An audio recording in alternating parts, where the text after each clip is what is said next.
that we're going to be having some more join us along the way. We're excited about that. If you could let us know in the chat box where you are from, where you're viewing this from, just so we can get a feel for how far this presentation will be reaching. All right, so before we start the presentation, just want to give some quick updates. What we're going to do is we're going to have, we're going to be recording this presentation. Once we finish the presentation, we will make some decisions regarding access to that, how others outside in the of Upstate Cerebral Palsy can access the video.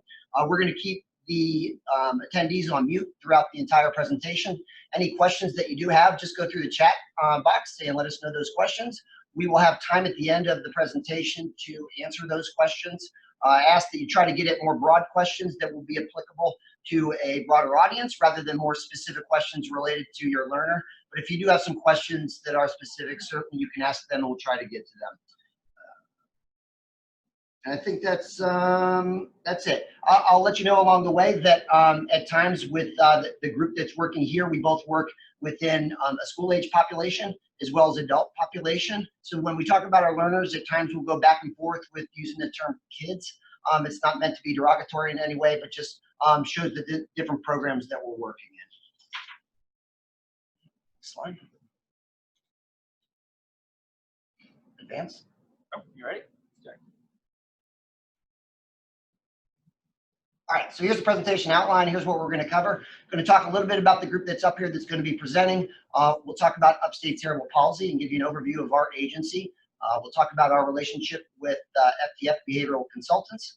And then we're going to get into some great video, and that's what we're excited about today. One of the reasons why we chose the Zoom conference is we would have a little bit more control of the videos and where they are released. But we will be showing some videos of some of our learners, both in our adult program, as well as some older students that are of adult age in our school age program.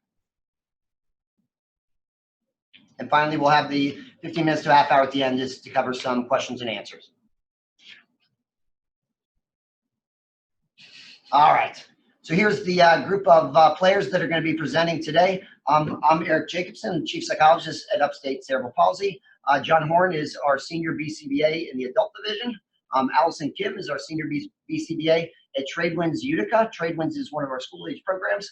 Tabitha Collins above Shai LaBeouf is our Senior BCBA at our Chadwick's program. And Dr. Mara Vandezel is our Senior BCBA at Tradewinds Rome. Shai LaBeouf is there. You guys probably seen me post gifs about him. He is our team spirit animal. We definitely live by his motto of just doing it, not making dreams dreams. And yesterday you said tomorrow. Things that we try to work on all the time is not allowing what we would like to do prevent us from doing it and just going forward. All right, Upstate Cerebral Palsy. All right, there is a picture up there of New York State. For those of you that are not in the United States, New York State is a pretty large state. We are in the upstate region and about 4 hours from New York City. If you're driving with Greg Hanley, that might be 3 hours. But we're the red region that's up above. We span not only in that county there, but several other counties in that area. We have around 2,000 employees that work at the agency. We're part of a larger parent organization, Upstate Caring Partners. As far as Upstate Cerebral Palsy, we're one of the major providers in the central New York upstate region related to day residential care and community services for individuals with intellectual and developmental disabilities. At times, Upstate Cerebral Palsy can be a bit of a misnomer. The term cerebral palsy in our name, we actually, while we do provide services for individuals with cerebral palsy, the majority of individuals that live in our adult and school age programs or reside in our adult and school age residences, as well as go to our day services, fit within the autism spectrum disorder as well as intellectual disabilities. And I should say all with an intellectual disability with or without an autism spectrum disorder. We have two major divisions that we're going to be talking about today. Our Educational Services Division is what is commonly known as Tradewinds. If you see me on Facebook, that's what we'll often reference, and that's where our BCBAs are here from. Outside of our Tradewinds Education and Residential Center, we also have early intervention and preschool services. As far as Tradewinds goes, we have 72 kids that live with us residentially, and of those 72 who also go to our school, there's an additional 120 that go to our 3 school programs. So it's a pretty large school program for kids with intellectual and developmental disabilities. Those students are primarily referred to our program due to behavioral challenges, and that's what makes the IISCA so great. The other part of this is our adult community services. This is mostly based in the Mohawk Valley region. We have roughly 250 individuals that are in our residential program, and an additional 50 on top of that to come to day services. So again, it's a pretty large program. We have both traditional day habilitation services and then some more alternative services that are out in the community. All right, so here's the good stuff.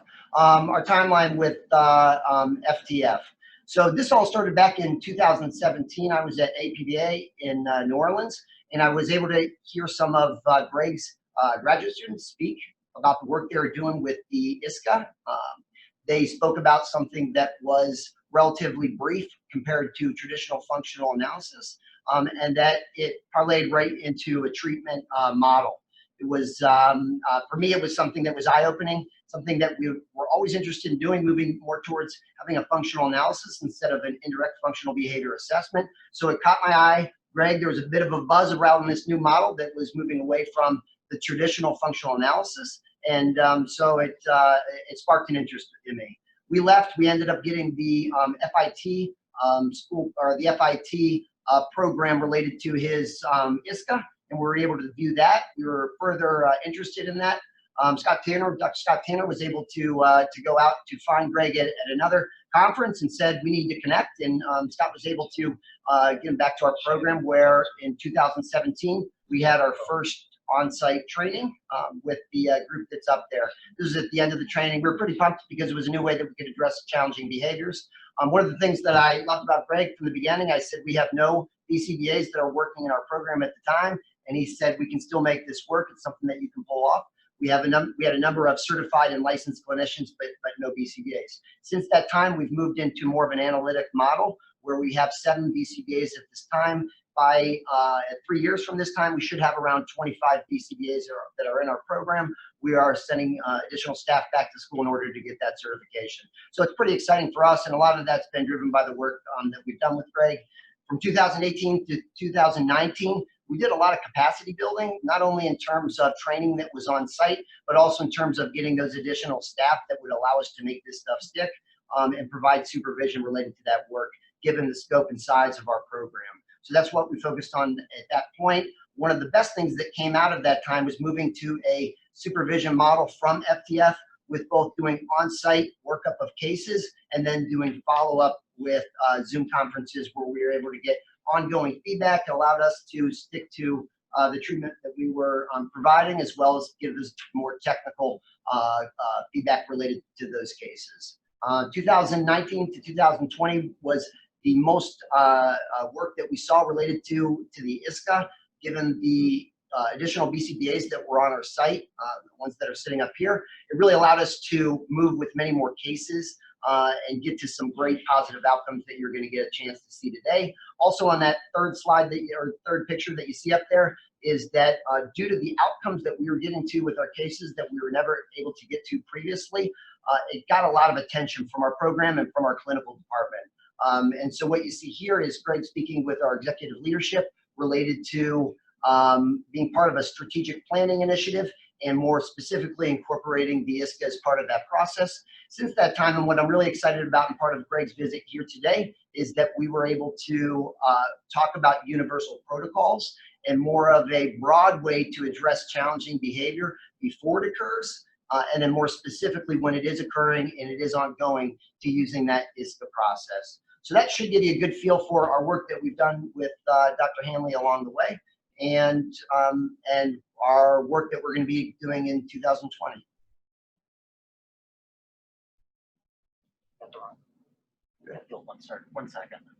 One second. So, oh, there it goes. Oh, this is, what's up? Technical difficulties. We have a little technical difficulties here. What I'll say before we jump into that, some other things that we've been doing that have been pretty exciting, working with some of his other consultants like Shannon that's here today, but we've also been doing some food selectivity work with Holly Gover, which is great. And Tony Camilleri has been working with our administrative team related to moving a more analytic model through our program. So it's all been terrific. All right. I'm John Horn, Senior BCBA for the Adult Division at Upstate Cerebral Palsy. As we've started to implement the process in the adult division with adult participants, I think the big takeaway for us so far is that the process really is the same. You hear the phrase being tossed around, trust the process, and that really applies here. There may be some modifications that you have to make, and we'll go over some of those considerations, but the process really is mostly the same. You trust the process, and the speed that you go through may be modified. But again, I think some of those factors may not be due to age, but other factors that we've experienced working with the younger population. So some things that you might want to consider working with adults. It may be the case that adults have a longer learning history. Whether or not that slows the process down, I think is up for debate. But I think you just work your way through it just like you would any participant. So working against those longer learning histories may be an issue, at least conceptually. Novel reinforcers. So you may run into a situation in which the reinforcement context includes uniquely adult options. So an example of that is during an interview, the team for one of the participants mentioned that videos of women in bikinis was something that may be included in the synthesized reinforcement context. So far we haven't had to worry about that in this particular case. He's been more thoroughly entertained by all of the other options available to him. However, that may be a conversation that teams have to work around and plan around. Naturally, adult participants on average are going to be bigger and stronger than children participants. I think on average, again, I've worked with plenty of big, strong teenagers. So given that, the emphasis in the process on safety and televisability is all the more relevant and appreciated by the teams. Really reinforcing those R2s during analysis keeps everything safe, going smoothly. But again, overall, age doesn't seem to be the biggest factor that impacts the progress through the phases of the PFA and the SBT. Things that seem to have the biggest impact is whether or not the participants have functional communication and language, their functioning level, and whether or not they're prescribed psychotropic medications. Okay, some of our game plan working with adults, we wanted to find a good location. Ideally, you want to have a treatment space, but it isn't always necessary. So a 10 by 10 a room is sufficient to set up the two different contexts. But as you'll see in some of our videos, we're not always in a treatment space. Sometimes we're in a gym, sometimes we're in a program room. Before we get to a generalization phase, we might be starting the SBT right in the program room if that's the most relevant context and it makes the most sense clinically.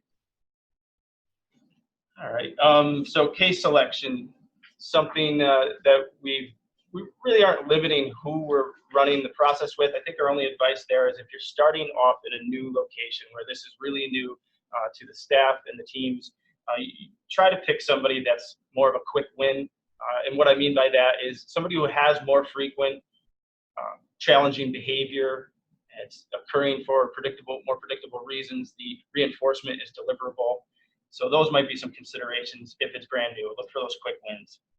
For the considerations with the PFA and the SBT, you really want to focus with the end goal in mind. When we fill out the worksheets that FTF provides for the PFA and the SBT, you really want to fill out those CAB branches, and you want to know where you're going, what you're aiming at with your skill development. Things can change along the way and often do, but it's nice to have that laid out on the front end. Video analysis, one of the biggest takeaways that I would like to communicate today is that video analysis is so important. We're always learning. I can't tell you the number of times where I've viewed my own behavior on camera and I've made significant adjustments to what I'm doing, seeing how my behavior is impacting the participant, or events in the environment, how we're delivering reinforcement, how we're behaving during the reinforcement context, how we're presenting the EO. We're going to show throughout some of our videos adjustments that we've made. Okay, and some pragmatics. We're trying to get 3 to 5 hours a week in session time. Data collection, we're using the FTF data sheets where we're simply circling a successful trial that was independent with no problem behaviors, or putting a line through it if for whatever reason the trial was a prompted trial. And again, tape the sessions. Video analysis is so incredibly powerful. Okay, so our first participant that I want to go over, MB, is a 24-year-old, significant history of self-injurious behavior, aggression, He is one of our more low motivation guys, low agency. He has few reinforcers that I would say are deliverable reinforcers, but a number of reinforcers that are more subtle that we've identified. History of seizures, definitely a significant number of medications, and slow progress. Long-term care, nonverbal, no functional communication other than some generalized commands like more.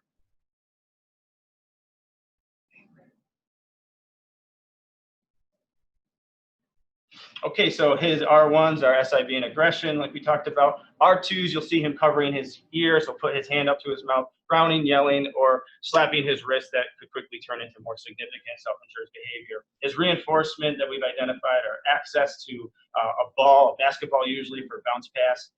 He likes some music on YouTube, the Good Morning song, Elmo song, Sesame Street. Some level of one-on-one attention, but it's that give and take balance where sometimes he wants more space from you. And escape from demands.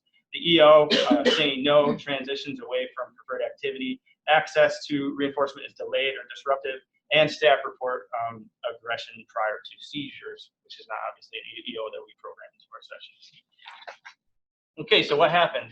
Our first, our takeaway and results, our analysis, there was no clear turnoff in our first analysis, our first go at it. R2s were happening. It was a safe analysis, but R2s were happening throughout the reinforcement context. And a lot of that had to do with getting to know this gentleman and really pairing with him and getting that reinforcement context right. So what we did is we went back with the advice of our consultants at FTF. We went back and really just replicated that reinforcement context, made subtle changes to make sure that we could get maybe a half hour straight without any R2s. I'll show some video in the next slide. Some other advice was to use analysis as a screener. So his behavior, the R2s that we observe in sessions are identifying some of those unplanned EOs, things that we maybe didn't target in the interview. Okay, and also some good advice was if any R2s are occurring, really look at the video, go back, ABC view that video analysis and see what's going on, really focusing on the A of the ABC, what's going on right before that seems to trigger those R2s. So we've made some subtle approaches. So the next slide will show some video.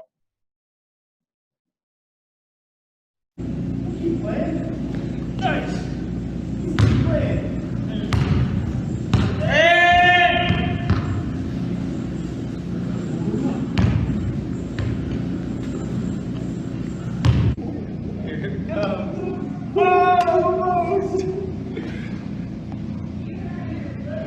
So cool. Here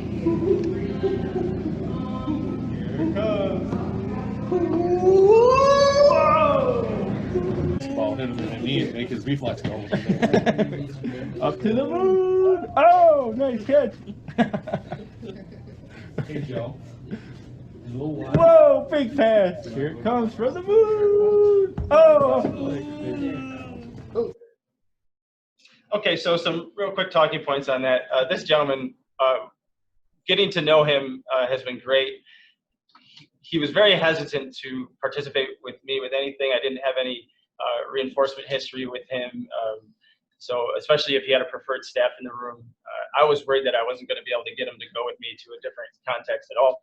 So I just followed his lead for a while. I sat with him, replicated that reinforcement context. And the big win for me, I noticed things were heading in the right direction when I would come into his program room and he would approach me. And that to me was a big signal that we were heading in the right direction and we could really replicate that reinforcement context and move back into analysis. One more strategy that we implemented with him on the next slide is we started to use armbands or a headband with him. I used an armband. That was to indicate that it was time for session, that I wanted to work with him, and our relationship represented certain contingencies of reinforcement when the armband is present. I like using that. He was having a particularly difficult time leaving the session, leaving the fun and going back to the room. So having the armband and taking it off, indicating there's a change in our relationship now. It's still a good one, but it's more of a transition back to the room relationship, and it's helping him with those transitions. We do some ball play on the way back and play a song as we're walking back, and then fade that out as he goes back to his room. But that's been helpful to reduce some of the R2s that we observed at the end of session. Yes, sometimes going in during the day, when I'm not going to be working with this participant and I don't have the armband on, signaling that those contingencies are not available. All right, next slide. So next participant is a 29-year-old, history of aggression, a significant history of restraints. He's usually one of the highest in the adult division in terms of number of physical restraints that are used. He's a bright guy, and behaviors have had limited other opportunities that he can pursue. A long history of care and a high number of medications.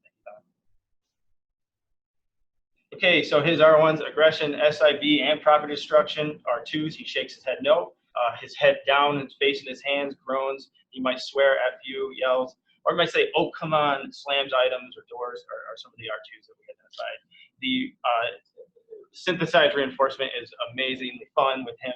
Loves walkie-talkies, pretending to be a fireman, a paramedic, watching YouTube, Blue Man Group, Star Wars, roller coasters, haunted houses, and what most frequently songs that would sound better with farts in the background. It's something that come up. One-on-one attention is huge for him. That interaction, following his lead, and escape from demands.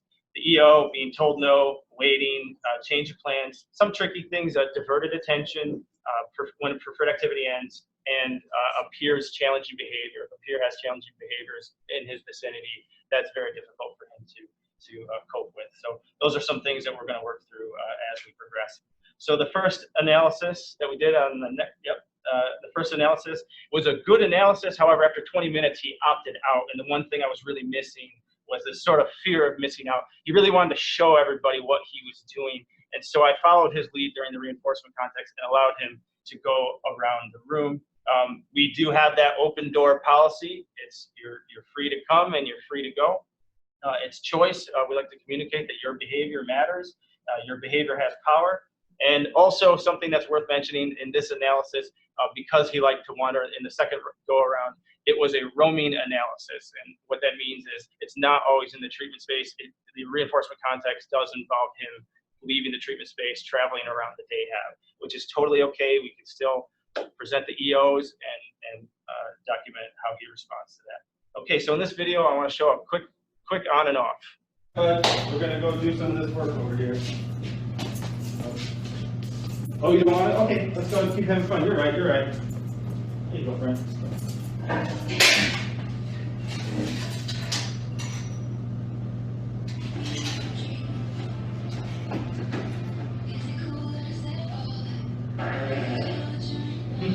So you see on the left side of the room is the reinforcement context. He has walkie-talkies, access to YouTube, all the one-on-one attention I can give him. I'm working with him, sharing that experience. So one thing that's kind of cool is he'll communicate. One of the things that I have him working on during EO is sorting for coins, and there's a specific reason for that, but he'll sometimes communicate during reinforcement, no more coins. He doesn't want anything to do with that. So I'm following his lead. The next video, I'll show that. Might as well pop that up right now.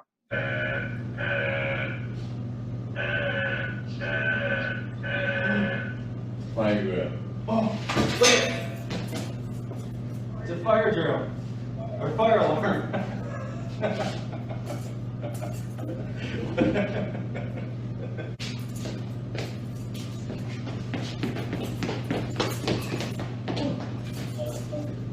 I was coughing. Yeah.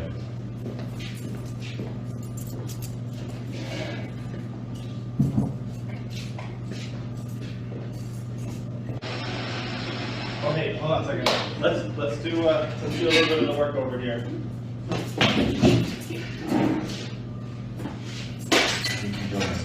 Yep, we're gonna. Let's do it.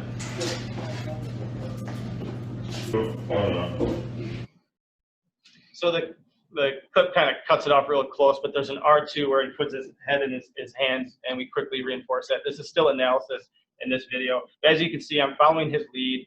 I like FDF, and Greg has this quote that I really like about letting them fill their space with their behavior during the reinforcement context. And that meant a lot to me. At times, I've been tempted to be like entertainer during the reinforcement context, and there's a fine line you want to draw there. You want to model the fun, show how to have fun with something without necessarily making it a demand. And so so that was always a helpful concept that I wanted to share with this group. So let him fill the space with his behavior during the reinforcement context. Okay, next slide is reviewing the pregame chat. I usually do this outside of the treatment space, but I'll review what the new rules are when we're moving from analysis to FCT or moving from FCT to toleration. I like to do a quick pregame chat, and this video just shows how I go about doing that. All right. Okay, so here's the new rules. We're going to be having fun like we always do. But when I say time for some work, you can just say, my way, and we'll go back to having fun, okay? It's all yours, my friend. Come on. Cool, fun to hang out with. Yeah, you know who he is. Yeah, he got hit by, I think, a lifesaver. All right, we'll set him down immediately.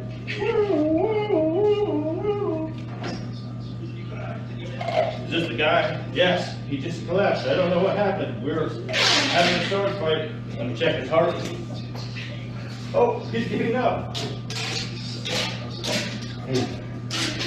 Nobody wants to go in lawless. Actually, we're gonna go do some work right now.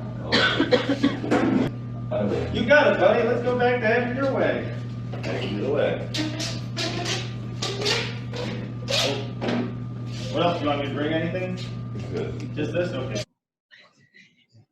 You know, one of the things I really like about this is, you know, oftentimes for our adult population, they're not able to engage in some of the developmental activities that they really like to engage in. And I think this highlights it here where CM would not likely have the opportunity to engage in a lightsaber duel battle and also be a fire chief and be able to direct people around with those kind of play activities. So this is just awesome. Yep. And to be clear too, these are activities that CM has requested that I participate with. And okay, we also incorporated the arm band with him as well for similar reasons that I mentioned before. So in this slide, increasing the complexity, well, what I'm doing is I'm varying the language in which I present the EO, and also I turn away a little bit for teaching him to approach me to say, excuse me. Well, you're good at this. Hey, before we check out anything else, let's do some of our work. Yes, Chris. You can have your way, absolutely.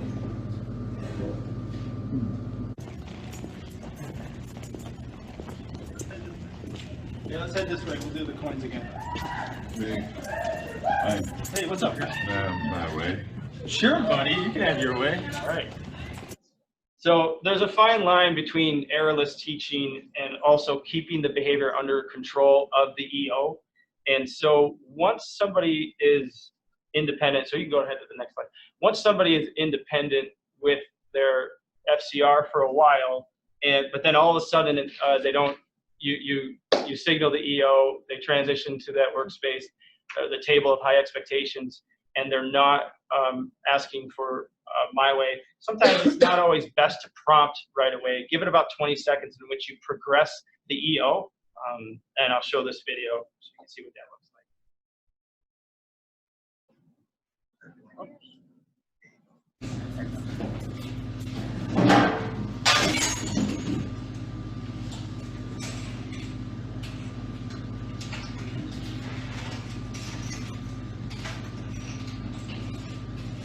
All right, I want you to get all the pennies out.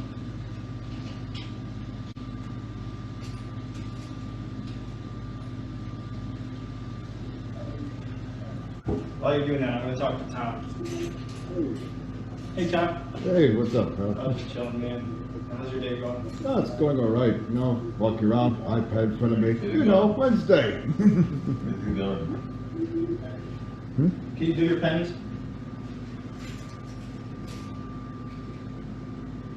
What's he doing? Just keep doing your pennies, okay? You got it, friend. When we get 5 grand a game, it's better to get 5 grand.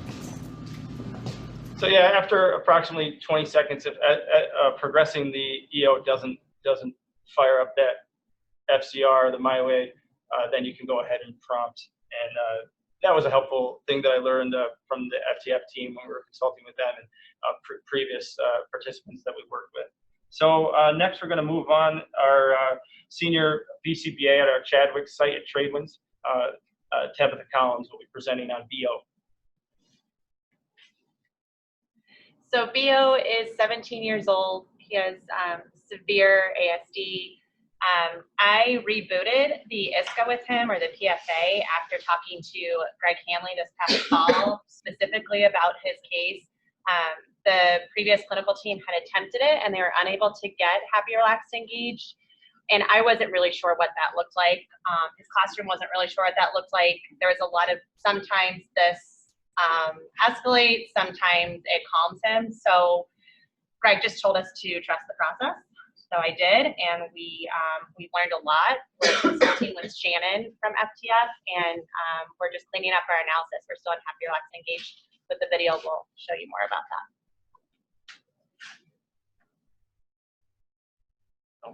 There's a video. Video. That is a video. Okay. Yeah. That's There we why go. it's blank. There we There go.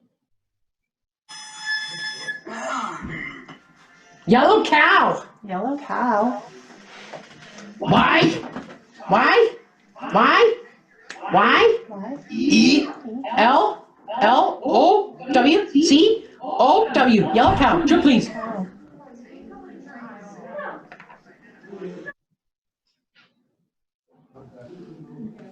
Time for work. Time to work. Okay, no, you can have it back. Look. Hey, Have it back. My turn. my turn. Thank you.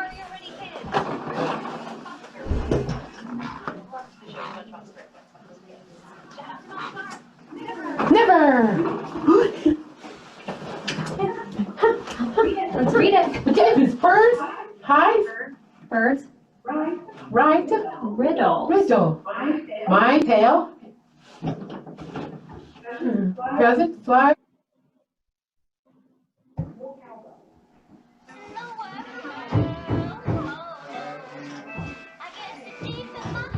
Clams. Clams. Song. Nice song.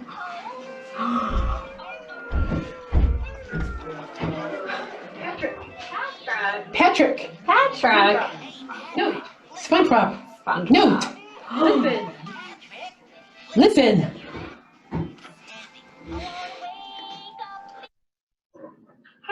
Time for work. Okay, time for work. Time to work. Okay, here. Hey, Here, you can have your stuff back. Take it. You find it? I'll stop. All tomatoes? So a few other points I wanted to make was we switched therapists during this process because I was unable to provide as much time with him compared to Brittany, our other BCBA, Brittany Douglas. So like John was suggesting that 3 to 5 hours a week is the suggestion made to us. So we made sure to switch our therapist, and both Brittany and I are new to the process, so we're learning a lot. And we're getting there. I think he is happy, relaxed, and engaged in that last video. So we'll move forward with teaching the simple FCR.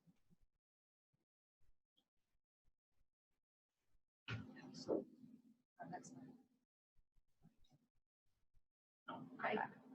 Just change the camera to Allison. Oh, right. Hi. Oh, sorry, I didn't introduce. Allison Kim, our senior BCBA at Utica. We're gonna get this down. Hi, everyone. So the student that I'm going to talk about today is our clinical team working with our learner who's 15 years old. He's non-vocal verbal, has severe autism, limited reinforcers, and very severe self-interest behavior. This learner of ours also previously attended a intensive ABA clinic to try and get problem behavior under control. So the first clip that you're going to see, I guess we'll do the one on the left first. Before we play it though, just some talking points about him. Our learner really had synthesized reinforcers that's so powerful for him, including attention and videos, but sometimes access to attention.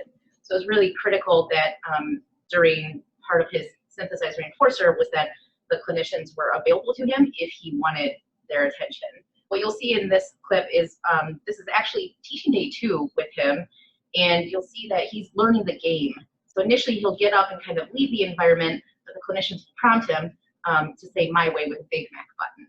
What's so interesting about this montage is you'll see as time progresses in our teaching sessions that the second time he actually pushes the button himself and he kind of looks around and is just amazed at what he just communicated and how it impacted his world. And then later on, you'll see it kind of progress where he's just doing independent responses. So part of the EO for this learner was that work was presented, stereotypy was blocked, and you'll also see the clinicians standing behind the learner to limit their attention. Keep going. Oh. You're wet. You're wet. Oh, you can have your way. You're wet.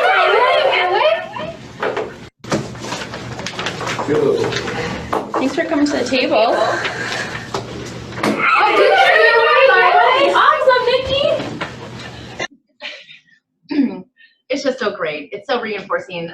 That's Erica Di Natale, soon to become BCBA, and Miss Alicia. As time kind of progressed, working with FTF consultants, what we found was that our student was very influenced by attention. So Greg came up with the idea for the clinical staff to really limit and minimize attention during the EO by wearing sunglasses.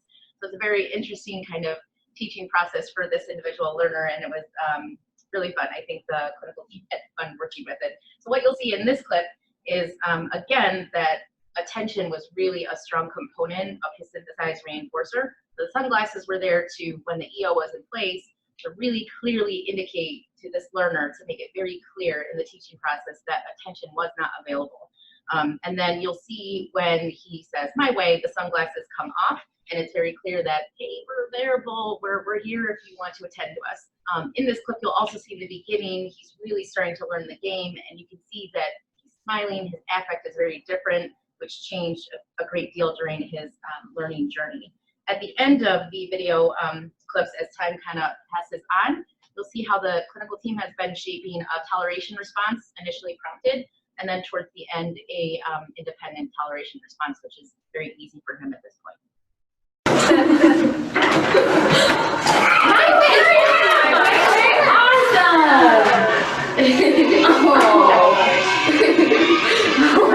Here it comes. There it is. There it is. Sure, you can have my way, but don't say my way. Okay, Nikki. My way. Sure, you can have my way. Great job. Okay, Nikki. Time for some work. My way. My way. You can say my way. Not right now. Okay, good job saying okay. Here you go. Thanks for saying my way. No. Good job. Scoot your chair in. Thanks for scooting your chair in.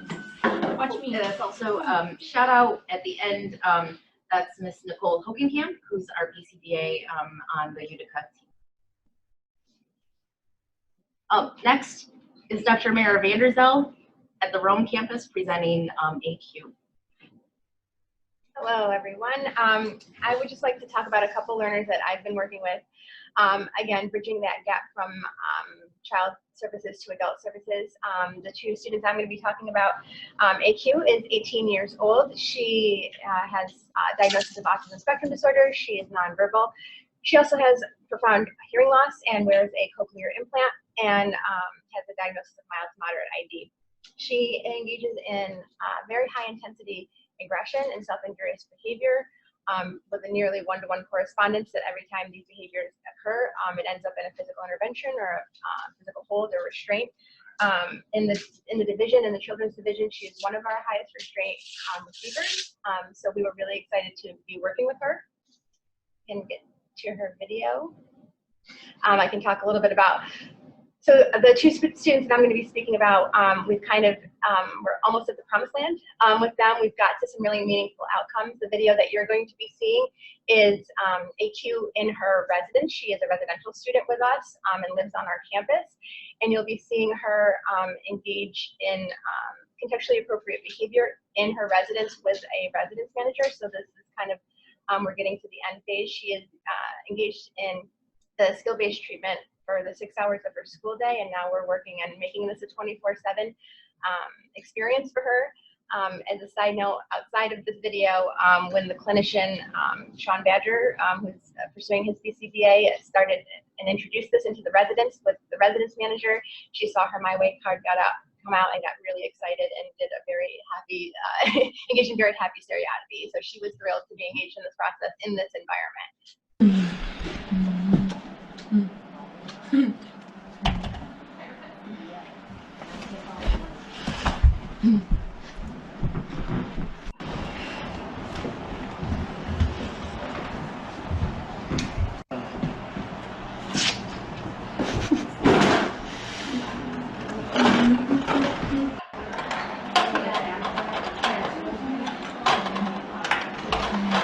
I'll hold this so you don't get confused.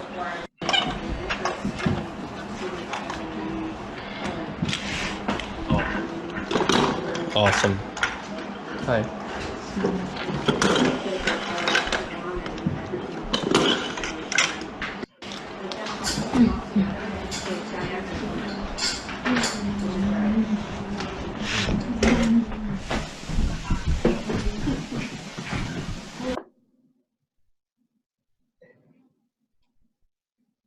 So that is, again, a student that is further along in the process. At the end of the video, yeah. We should go to the next slide. The next student that I'd like to talk about is JR. He's also 18 years old. He's diagnosed with autism spectrum disorder. He's nonverbal. Again, engages in high intensity aggression and self-injurious behavior. He is also one of our higher restraint receivers in the division, and also has a history of inpatient hospitalizations at specialized hospitals on the East Coast, trying to stabilize his behavior and make some gains. So in terms of some meaningful outcomes for him, looking at his functional life skills, just improved quality of life. His extended family owns a local restaurant in the area, and one of the team's goals is to have him have employment there. So we thought, you know, what better way to do that but through the skill-based process, and teach him some skills that would be associated with a job as a busboy.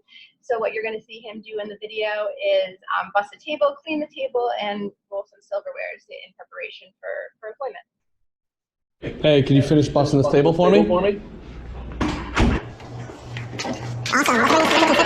Let's fast forward. Yeah, very fit. He's very fit. Continuing the whole process. Nice job, bud. Come here. Let's go, wipes to clean out the table.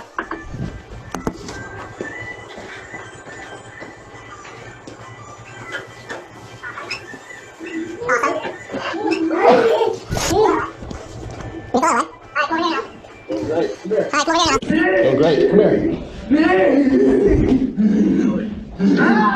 Silly. Yeah, okay, set. Let's roll some silverware now. Great, I'll take one too.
in that video is, you know, these are tasks that are difficult for him, but he persists and tries to make improvements on his behavior. You can see when he took 2 wrappers out to wrap the silverware, he persisted and didn't get frustrated and put one back. Another thing that I'd like to highlight about what you just saw is the collaboration between the student and the therapist that's working with them, and that's something we've learned with consulting with FTF, is that this shouldn't be an overly directive process. We want to do work with kids and with adults, and not just be kind of hovering over them, you know, with you know, kind of barking directions. So the subtleties of this video is that you can see that the student engages in the behaviors and then the therapist. So there could be chances for modeling, but most times we wait for the student to initiate, and then we follow suit to say, hey bud, we're going to do this together.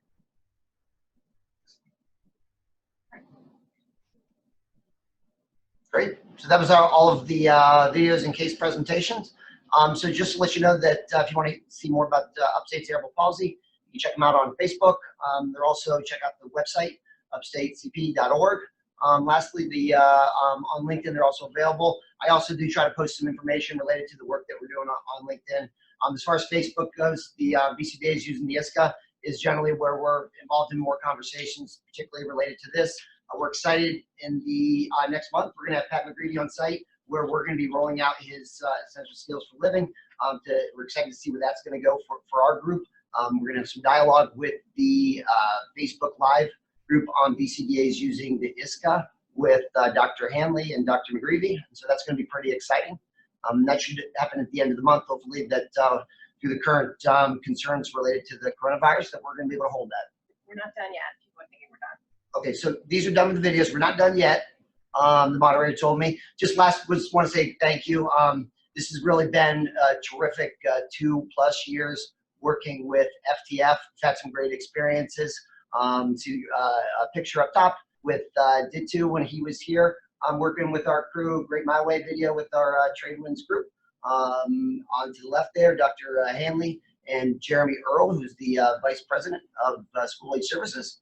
Down below, one nice thing is at one of our affiliates, they have a rock wall. So we were able to do some climbing as well as go on a zip line with Dr. Hanley. And finally, when I was in line at the beginning, when I say we're really in Shia LaBeouf, here's my man, John Horn, doing his best impersonation of Shia. He's just doing it. So that's it. We'll open it up for questions. There's a number that are there, and our moderator, Dr. Jean Jacobson, will present some questions. Okay, so we've got one. Do you ever start the PFA process in the person's residence? And if so, how should we set that up? John? So have we started one in a residence yet? No, probably not yet. But I don't see how you would set it up too much differently, as long as you can provide the conditions to discriminate between the EO and the reinforcement context. There are probably all kinds of considerations depending on the layout of the house or the room that he's in. You know, time that you would do it, if peers are present or not present. You know, I think simple considerations like that, but we've done it in a program room, in a classroom, at Tradewinds, in a gym, and it really is making sure that those conditions are available, that you can turn it on, turn it off. Anybody else? Yeah, I think generally, I mean, our model for the most part is a pull-out. We try to use our treatment room just because it's a little easier with videotaping and not getting too involved in what's going on in the classrooms or in the day hab. If that's not available, as John mentioned, though, we float around and do go to wherever it's going to be most effective. You know, I think that's some of the challenges with moving in a new model is identifying the right space. And for us, it's been a treatment space that's been the easiest to move this through. So I would say probably 70% of our cases, that's where we start with, is in an individual treatment room where we do have two-way care for supervision in case it's someone that needs that experience as well. Okay. How about a question for Dr. Hanley? Sure. All right. I think this is one you probably get a lot. Can you share your experience in treating severe SIV related to OCD when you cannot always control the SR because of OCD routines? Sure. There are many children with autism that engage in ritualistic behavior or have strong preferences for things to be a certain way, and it does shade on up to something that sometimes yields a psychiatric diagnosis like obsessive compulsive disorder, but it's all in that same continuum. And I think the main take-home point is we don't fight it at first, but we simply go with it. In other words, to get HRE, we follow the person's lead with the ritual, with the restricted interest, or with the what some people might call compulsive behavior. We don't try to get in the way of it. We simply let it happen. That's the first step of the process. The next step is to try to interrupt it, try to give a clear signal that that ritual or whatnot won't be completed. That usually evokes some sort of frustrated behavior, and at that moment in time, we very quickly honor that behavior. That's the point of, we call that the analysis, but using different language, we would say we're trying to empower the person, teach them that that mild problem behavior allowed them to complete the ritual or compulsive act. By doing that, we think, generally speaking, we build trust and we establish some rapport with the client. And then over time, we simply leverage their motivation to engage in those compulsive behaviors to develop longer and longer chains of adaptive behavior.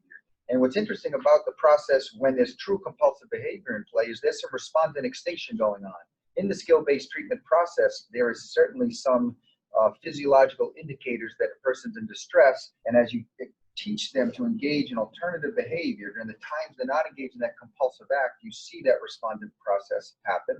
Please know that the #1 non-pharmacological intervention for OCD is exposure response prevention. It's ERP. ERP happens in SPT, and if anything, in SPT, the exposure response prevention process is gentler. It's a little bit akin to, it's more similar to desensitization than it is flooding, which ERP sometimes looks more like that flooding process. So I guess in summary, when a child or an adult has those tendencies to ritualize or engage in compulsive behavior, we simply do the process. We trust the process. And if there's any add-on, it's talking to people about saying it's okay to let them engage in the stereotypy, the ritual, and the compulsive act. They're not going to get better at it. They're already great at it. And we need to build in other behavior to compete with it over time. All right, thank you. Thanks. All right, I think this is a good one for Dr. Jacobson, which is great because it's specific to adults. What were the legal considerations you faced using the IISCA with the adult population, and what does the consent process look like? No, that's good. It's great.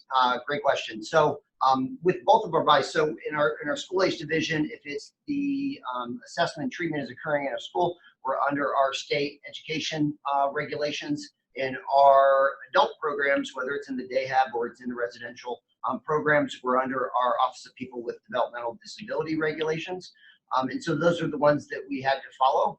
For me, and what I would make a general recommendation is to speak with your regional representative at either of those bodies related to providing this work. In both settings, it was relatively straightforward. In our school setting, we just address it as an FBA and follow that route through that process through the New York State regs. And as we move through the FBA, we actually develop a report through that process. We need to hit all the factors that are required as part of state ed with the regulations for FBAs.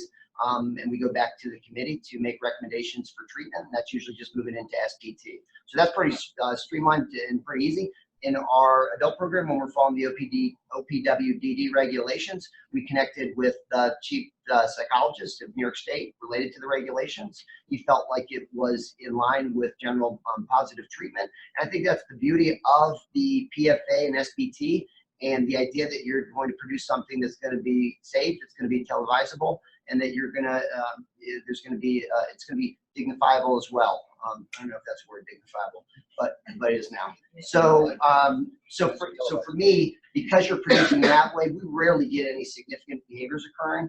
So there's really no concerns related to that. If there were, we would follow our normal emergency procedures related to managing it. But the recommendations coming back to us was that it fit in line with that, and that we were able to proceed through. In our school program, consent's required from the district. The way we have to go is through the district and by the parent. In the OPWDD program, there's no formal consent required. However, we go above and beyond, and we do pursue the consent in order to conduct that PFA and to move to SPT. We like to be clear and transparent, particularly because it's a new initiative, and so everybody knows what we're doing. So it's a consent for evaluation with the adult program? With the adult program, that's how we pursue that, but it's not required as part of the regulations to pursue that. They wanted to know what our specific. Okay. Another one, good for any of you, but maybe also Dr. Jacobson, how do you recommend scaling this for an organization? Right? Very strategically.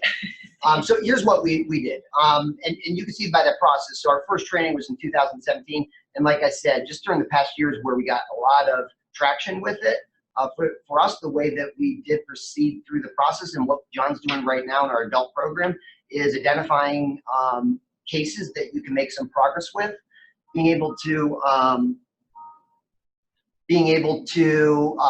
video those cases so that you can show your wins.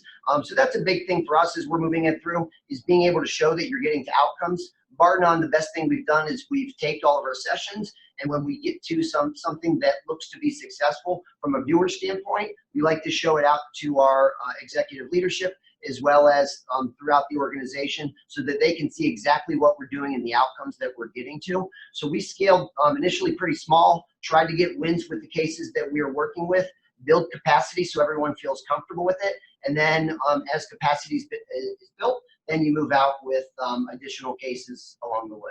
I think that's our approach around it. The other thing that I would say is I don't get a finder's fee for anything like this, but that I would highly recommend hooking up with FTF, Dr. Hanley, go to one of his trainings.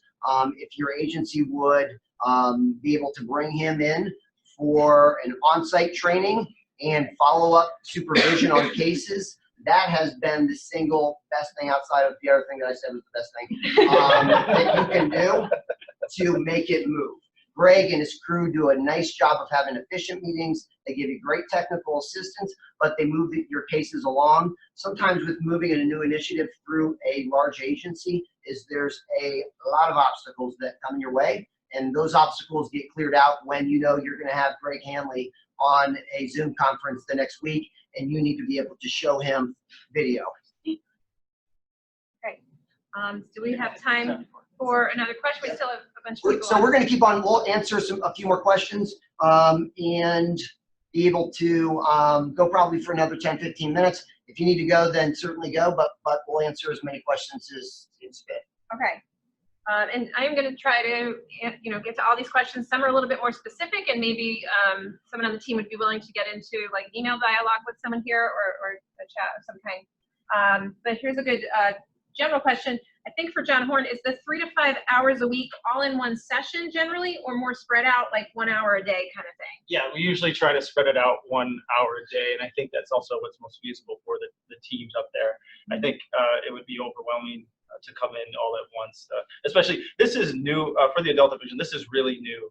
All the concepts are really new, so we try to split it up about sometimes sessions are a little bit shorter than an hour, but we try to stay around an hour. Okay, and so Tab shaking her head, same thing in the Same, schools? yeah, and if we're not able to provide that in session time, the BCBA Brittany Douglas is going in and just hanging out with them and continuing to build a relationship outside of sessions. Okay, great. Has anyone had any results generalizing to the community yet? And if so, how did that go? Or if not, do you have plans to do that? I think the farthest we've gotten is to a different setting, a different location with a different group of staff. But obviously with the two adolescents that I spoke about, that is the plan, is to get them out in the community now that their behavior is safer to do so, and they've gained a lot of skills. To speak to AQ a little bit more, she is doing lots of tasks within the school. She is delivering mail and shredding and making copies, and we've had to send out a memo to the staff in the school to say, if you see her in the hallways by herself, that's the way it's supposed to be. She's supposed to be independent, and don't get alarmed. She's doing her jobs. So that is the goal. Okay, great.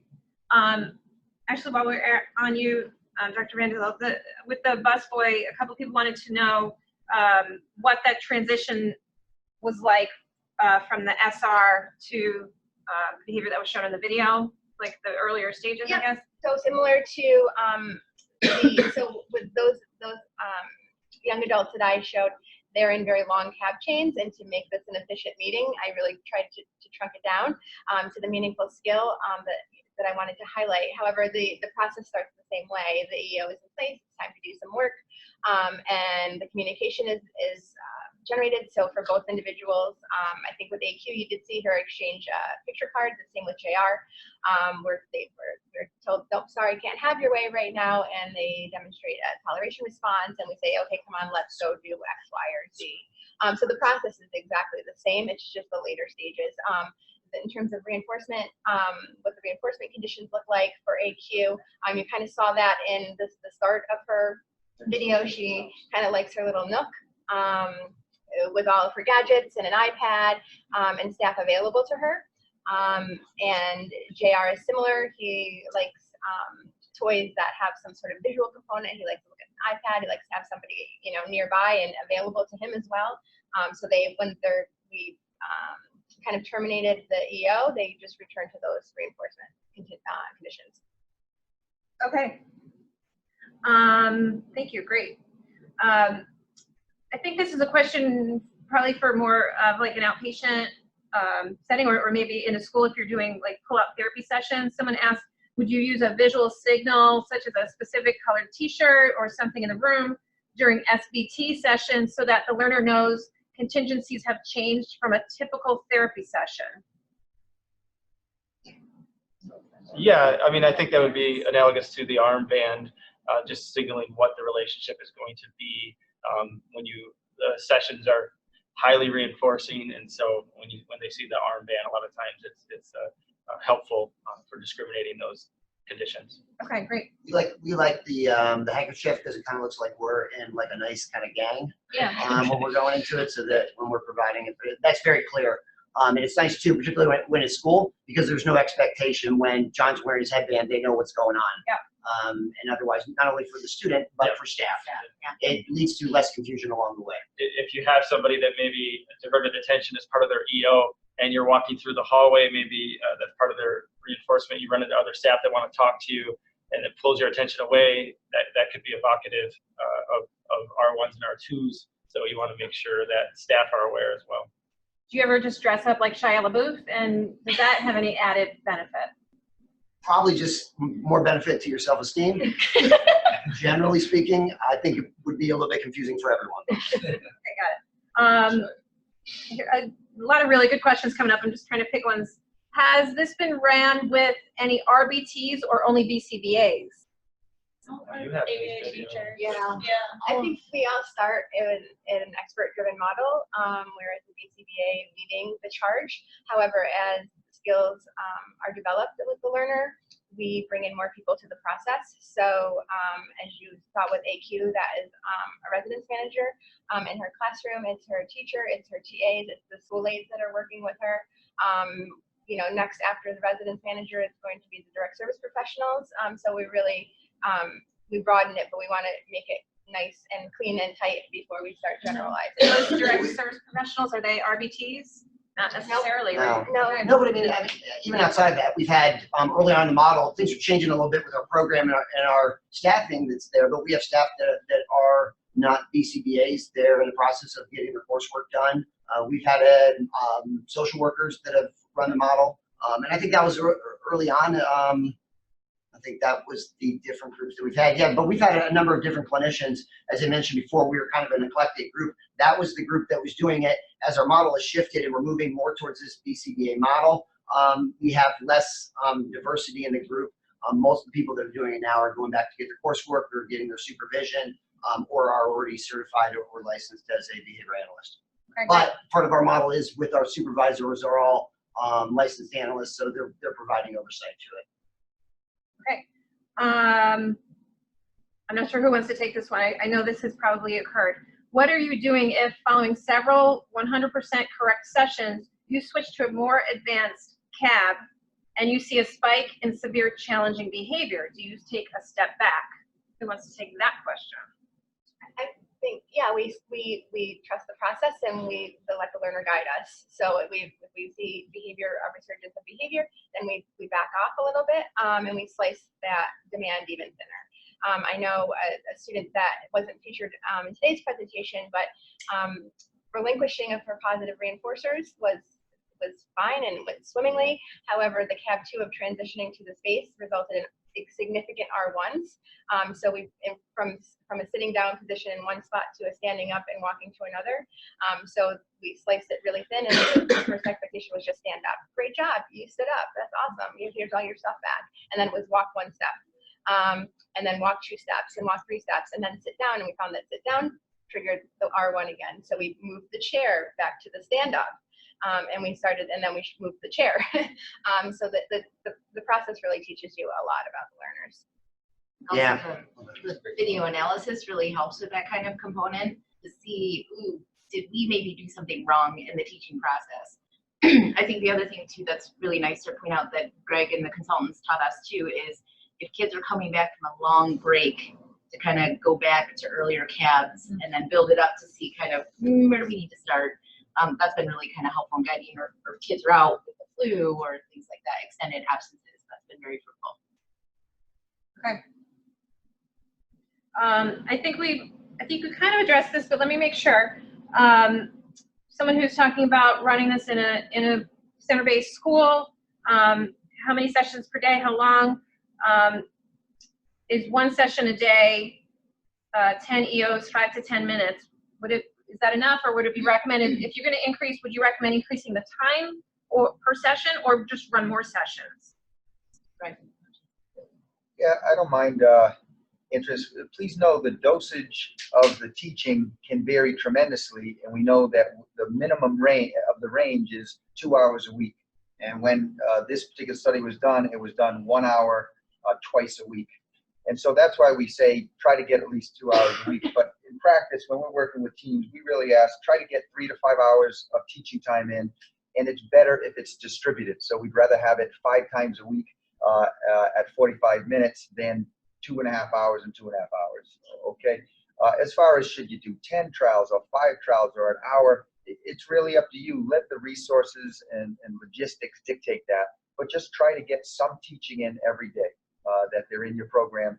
And please know that there are people who do this all day. They don't wear the headbands and all that because the outside of session time, the young adult is in so much crisis that you really need to stick to the process. And like Dr. Vanderzel was saying, task analyze, slice it thinner when you hit a problem, and just keep shaping. And so we just recommend dose it up as high as you can that the resources allow you to do. And if I could just take a moment, I know this isn't part of a question, but I feel very compelled to say this. This group at UCP is a high-end group. They have scaled this up in an unprecedented way. There's probably 2 companies we work with a fair number, that have been able to scale it up in the manner which UCP has. And it's just really an honor to work with this crew. And they've given me more hope in our abilities as consultants than anyone else. And I hope it's not false hope, because I believe a lot of this confidence is coming from the uniqueness of this crew. But they really did teach me that this was possible under conditions where maybe in the past I had more concerns, and I was a little reluctant to say, we can do this with adults, we can do this in residential facilities. No, that learner's profile is not a problem. And I believe those things now, and a lot of these beliefs have been shaped because of my collaboration with this group at UCP. So again, I'm very thankful, and it's a super group. And thanks for the chance to sit in on this. It's really fun. Thanks, Dr. Hanley. So I think we do have some more questions, and I know we need to wrap up. What should people who are listening to the presentation or at it, have commented and we weren't able to get to their questions, what's the best way for them to follow up, or how will we follow up? So we'll have all these questions on here. We'll look for some opportunities that we might be able to respond to those. I know that this was the first time for us doing it. We're working through some kinks. I really like this format. For us, we love giving back to others that are looking to move forward with this process. I think, for me, it was a long time in this industry, over 20 years in this industry, and particularly with more of the severe end, never feeling like we really had it right with how we address problem behavior. And this has given us a lot of confidence in the way that we can get to more meaningful outcomes. So I'm excited about that. So we'll take a look at what the questions are. We'll hopefully be able to get back and do this again with some other examples from our adult population. We have a lot of video right now, and our goal for this next 3 to 6 months is try to get some of those videos put together so that they can more clearly show the process both on our children as well as with our adults. and be able to get those out to you. So we'll take a look at next steps with this, and I'll post it back to either through an email or through the Facebook group around next steps with this particular video, as well as where we're going to go with upcoming videos. And I think that was probably Yeah, so somehow we're gonna get that, I think people are concerned about the application we're using. We'll get it back out to everybody in some format, like a Q&A Right. of some kind, right? The other thing I'd recommend is at the end of the month, we're going to have Greg Pat McGreevy here talking about how the IISCA integrates with the EFL, and that's great for our learners. But also at the time, I think we'll be able to speak a little bit about the universal protocols and how those are integrated through this whole process and the foundation for addressing challenging behavior in a population where you see it quite often. I think also certain questions might be able to be addressed to slabouf@gmail.com, depending on the question. The question comes with a photo of Yes. Absolute. And if anyone We're does more know like Shai to LaBeouf, respond. if anyone does know Shai LaBeouf and he may be interested in working with us related to a video, a motivational speaker, I love that guy, and I've made everyone here love that guy. So we definitely like to get connected with Shai. That's it. Thank you, everyone. Thank you. Thank you. Okay. So we're just